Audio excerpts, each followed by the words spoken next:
I don't know what your plans were, but you're watching the Weekend Box Office Report.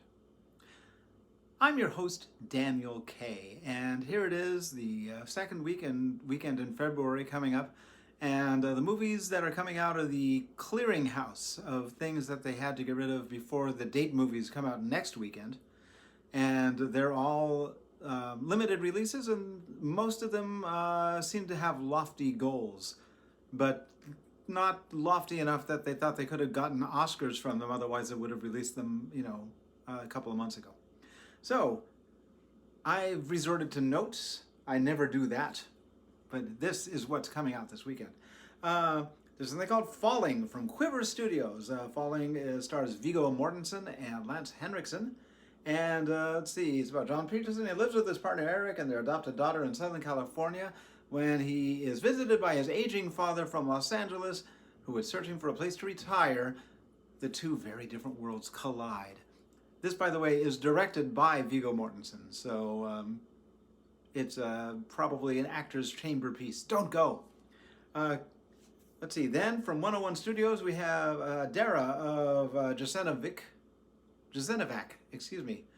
or Jasenovac. I don't know how it's pronounced. It's Czechoslovak, no, Yugoslavian. Set in Nazi-occupied Germany. This is in Yugoslavian. It's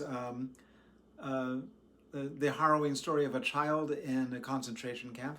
It's apparently up for some Oscars or something. I don't know if it is up for Oscars because, again, December. It would have been released in December. But I don't know. Maybe, I just don't know.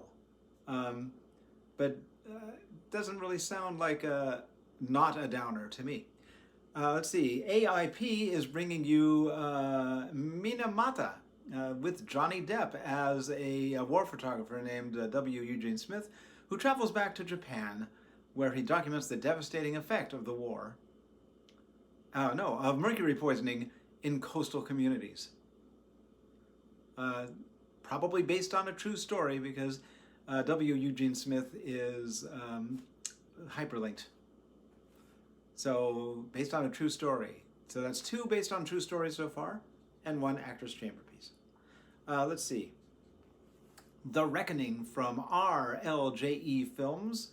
This is my favorite description of the week. Evelyn, a young widow, haunted by the recent suicide of her husband Joseph, is falsely accused of being a witch by her landlord after she rejects his advances. Now, here's the thing. If this takes place in modern times, like if it's set this year, that's pretty interesting.